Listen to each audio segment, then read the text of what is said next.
በስመ አብ ወወልድ ወመንፈስ ቅዱስ አሐዱ አምላክ አሜን። በክርስቶስ ክርስቲያን በወልድ ውሉድ በመንፈስ ቅዱስ መንፈሳውያን የተሰኛችሁ እግዚአብሔር ቤተሰቦች እናታችን የቅድስት ድንግል ማርያም የአስራት የቃል ኪዳን ልጆች በወደደን ባፈቀረን በኃያሉ በልዑል እግዚአብሔር ፍጹም ሰላምታ ቃል ሰላም እላችኋለሁ። እንኳን ወደ ጎልጎታ ሚዲያ በደህና መጣችሁ። በዚህ መንፈሳዊ ቻናል የሚቀርቡ መንፈሳዊ መርሃ ግብራትን ላይክ፣ ሰብስክራይብ እንዲሁም ሼር በማድረግ ዘወትር እንድትከታተሉን በእግዚአብሔር ስም እንጠይቃለን። እንኳን ለጻድቁ አባታችን ለአቡነ ተክለ ሃይማኖት የልደት በዓል በሰላም አደረሳችሁ አደረሰን። ከዚህ በመቀጠል የጻድቁ አባታችን የአቡነ ተክለ ሃይማኖትን የልደት በዓል እናሰማለን።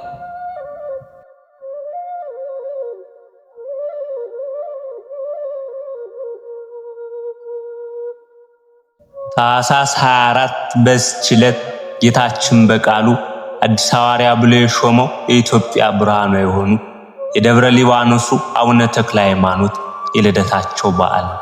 እግዚአብሔር አምላካችን ለኢትዮጵያ አዲስ ሐዋርያ አድርጎ የመረጣቸው ጻድቁ አባታችን ተክለ ሃይማኖት በሊቀ መላእክት በቅዱስ ሚካኤል አብሳሪነት ከአባታቸው ከካህኑ ጸጋ ዘአብና ከእናታቸው ከቅድስት እግዚአርያ መጋቢት 24 ቀን ተጸንሰው ታኅሳስ 24 ቀን በ1197 ዓመተ ምህረት ተወለዱ። ተክለ ሃይማኖት ማለት ተክለ አብ፣ ተክለ ወልድ፣ ተክለ መንፈስ ቅዱስ ማለት ነው። ጻድቁ በተወለዱ በሦስተኛው ቀናቸው ከእናታቸው እቅፍ ወርደው አሐዱ አብ ቅዱስ፣ አሐዱ ወልድ ቅዱስ፣ አሐዱ ውእቱ መንፈስ ቅዱስ በማለት አንዱ አብ ቅዱስ ነው፣ አንዱ ወልድ ቅዱስ ነው፣ አንዱ መንፈስ ቅዱስ ቅዱስ ነው በማለት የፈጠራቸውን አምላክ አመስግነውታል። ወላጆቻቸውም ስማቸውን ፍስሐ ጽዮን አሏቸው። ይኸውም የጽዮን ተድላዋ ደስታዋ ማለት ነው። የወላጆቻቸው የቀድሞ ስማቸው ዘራ ዮሐንስና ሳራ ይባል ነበር። ቅዱሳን አባቶቻችን እነ አቡነ ተክለ ሃይማኖትና እነ አቡነ ዜና ማርቆስ፣ ሌሎችም እነ አቡነ ሳሙኤል ዘወገግ፣ አቡነ ሕፃን ሞዓ፣ አቡነ አኖሪዎስ ትልቁ፣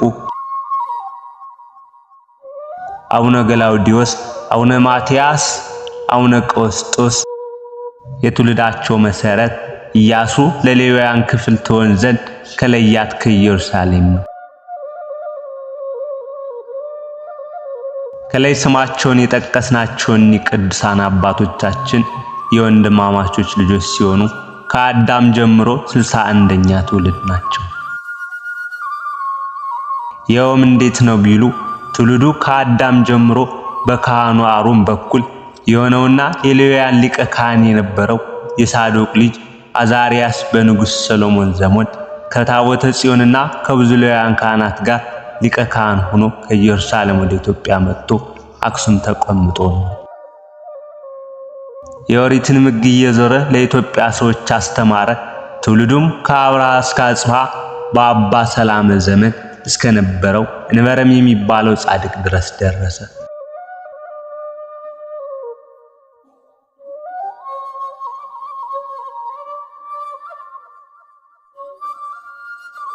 ሕይወት ብነበጽዮንም የደማስቆ ምድር ከሚሏት ከወለቃ ሀገር የመኮንን ልጅ የሆነችውን ወለተ ሳውልን አግብቶ አቤድላን ወለደ።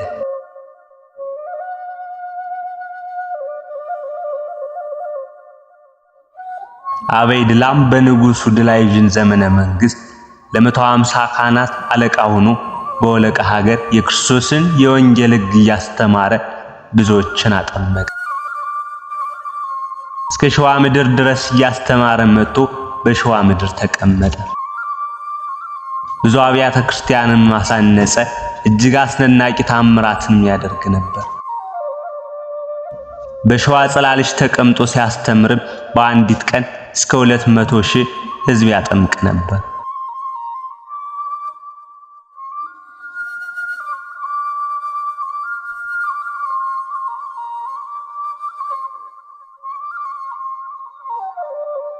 አበይድላ በመጨረሻ በፈቃደ እግዚአብሔር ከሸዋ ጽላልሽ ምድር ሚስት አግብቶ ሀበነ እግዚእን ወለደ። ሀበነ እግዚእም በኩረ ጽዮንን ወለደ። በኩረ ጽዮንም ሕዝበ ቀድስን ወለደ። እርሱም ነገደ እግዚእ የተባለ ነው። ሕዝበ ቀድስም ብርሃነ መስቀልን ወለደ። እርሱም አቃቢነ እግዚእ የተባለ ነው። ብርሃነ መስቀልም ሕይወት ብነን ወለደ።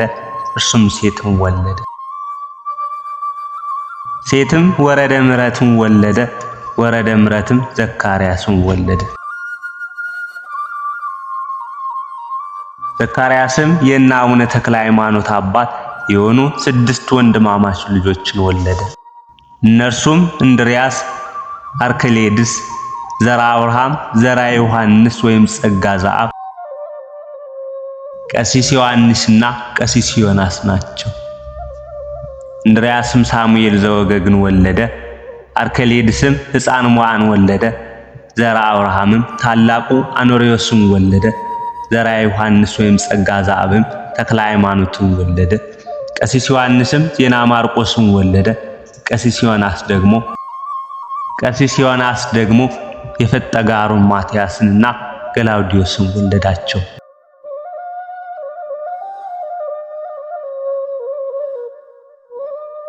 ገላውዲዮስም የመሃግሉ ቀውስጦስን ወለደ። እነዚህ ደጋግ ቅዱሳን በእናታቸው በኩል እንዲሁ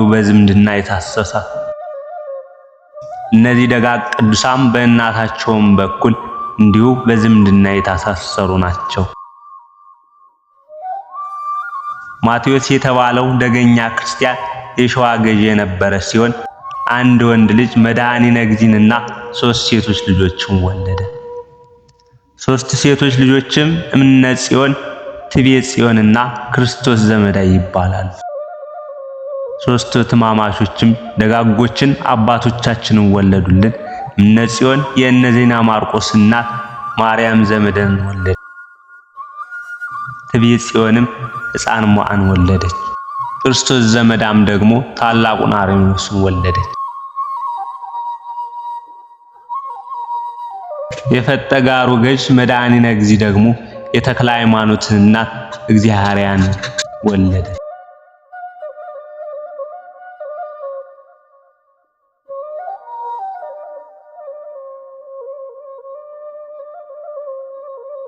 የፈጠጋሩ ገዥም መድኃኒነ እግዚእ ደግሞ የተክለ ሃይማኖትን እናት እግዚአብሔርን ወለደ።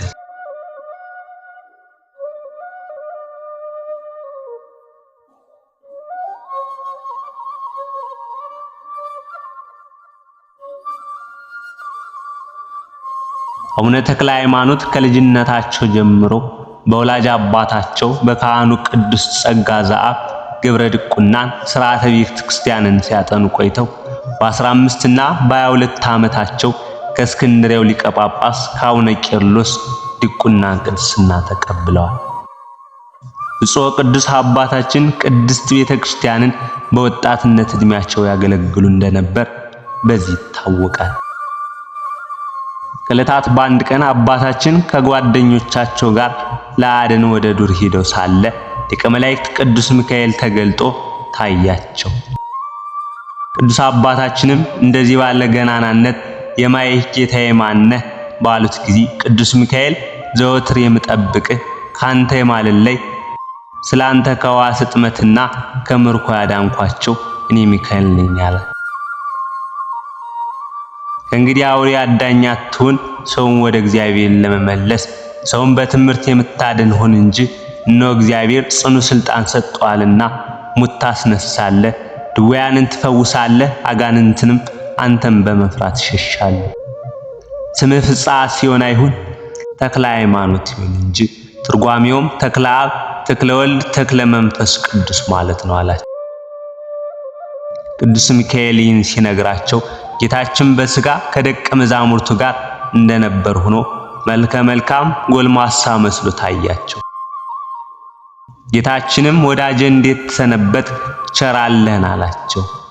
አቡነ ተክለ ሃይማኖትም ጌታዬ ሆይ አንተ ማን ነህ ብለው ሲጠይቁት ጌታችንም እኔ የዓለም መድኃኒት ኢየሱስ ክርስቶስ ነኝ፣ በእናት ማኅፀን ፈጥሬ ያከበርኩ እኔ ነኝ። በተወለድክ በሦስተኛው ቀን አሐዱ አብ ቅዱስ፣ አሐዱ ወልድ ቅዱስ፣ አሐዱ ውእቱ መንፈስ ቅዱስ ብለህ ታመሰግነኝ ዘንድ የምስጋና ሀብት ያሳደርኩብህ እኔ ነኝ። በረሃብ ዘመን በቤት የሚሻው ምግብ ሁሉ ቅቤ ስንዴው ዱቄት በእናት በአባት ቤት ይመላ ዘንድ በእጅህ ሀብተ በረከት ያሳደርኩብህ እኔ ነኝ። ያንን ሰው አንተን በተጣላ ጊዜ በነፋስ አውታር የሰቀልኩት በመዓት ጨገገን የገረፍኩት እኔ ነኝ። ውሃ ጠምቶ በለመንከኝ ጊዜ ከደረቅ መሬት የጣፈጠ ውሃ ያመነጨውልህ እኔ ነኝ። ከልጅነት ጀምሮ እስከ ዛሬ ድረስ ብዙ ታምራት እያደረኩ በአንተ እጅ የታመሙትን ያዳንኳቸው እኔ ነኝ። ወደፊት ማደርግልሃለሁ አላቸው።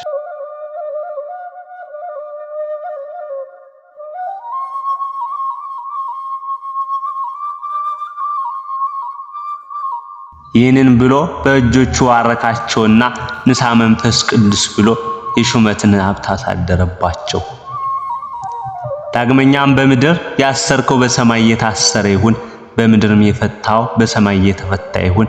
አንተን የሰማ እኔም መስማቱ ነው፣ የላከኝ አባቴንም መስማቱ ነው። አንተን እምቢ ያለ እኔን እምቢ ማለቱ ነው፣ የላከኝ አባቴን እምቢ ማለቱ ነው።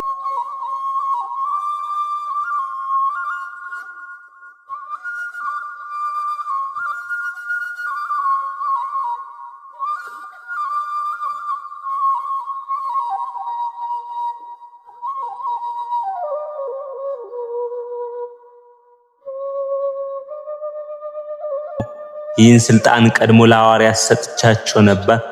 ከሐዋርያትም ሹመትን የተቀበለ ጳጳሱ ትሾምና ትሽር ትተከልና ትነቀል ዘንድ ስልጣንን ሰጠ። ይህንም ያደረግኩልህ የጳጳሱን ቃል በመናቅ አይደለም፣ ፍቅሬን ጽናት ባንተ ገልጽ ዘንድ ነው እንጂ።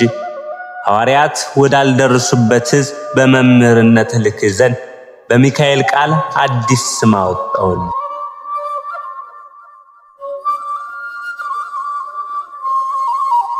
አንተም በማናቸውም ሥራ ከነርሱ አታንስም፣ አዲስ ሐዋርያ አድርጌአለሁና ሰውን ሁሉ በእኔ ስም እያስተማር ታሳምን ዘንድ ሚካኤልም ባሰብከው ሥራ ሁሉ ረዳት ይሁንህ፣ ሁልጊዜ ካንተ አይለይም። በሚሄድበትም ጎዳና ሁሉ እርሱ መሪ ይሁንህ፣ እኔም ባለ ዘመንህ ሁሉ አልለይም ካላቸው በኋላ ሰላምታ ሰጥቷቸው አረገ። ብፁዕ አባታችንም እጅ ነስተው ለኔ ላጡ የማይገባኝ ሲሆን ይህን ሁሉ ጸጋ የሰጠኝ ስምህ በሰማይ በምድር የተመሰገነ ይሁናሉ። እዚያች ቀን ጀምሮ ሀብተ ኃይልን የተመሉ ሆኑ። ወደ ቤታቸው ተመልሰው ያላቸውን ሀብት ንብረት ሁሉ ለቤተ ክርስቲያን ለድሆችና ለጦም አዳሪዎች ሰጥተው ጨረሱ። ከዚያም አቤቱ ጌታዬ ኢየሱስ ክርስቶስ ሆይ የመንግሥተ ሰማያትን በር ትከፍትልኝ ዘንድ እነሆ ቤቴን እንደተከፈተ ተውኩልህ ብለው ቤታቸውን እንደተከፈተ ትተው ወንጌል ለማስተማር ወጡ። ጻድቁ አባታችን በሀገራችን ኢትዮጵያ እየተዘዋወሩ ሕዝቡን ከኃጢአት ወደ ገብረ ጽድቅ ከክህደት ወደ ሃይማኖት ስለመለሱት በዚህም የተነሳ ለኢትዮጵያውያን ብርሃን ተብለዋል። እግዚአብሔርም ምስጋና ይሁን። እኛንም በጻድቁ አባት በአቡነ ተክለ ሃይማኖት ጸሎት ይማረን፣ በረከታቸውም ከኛ ጋር ትኖር ለዘላለሙ አሜን።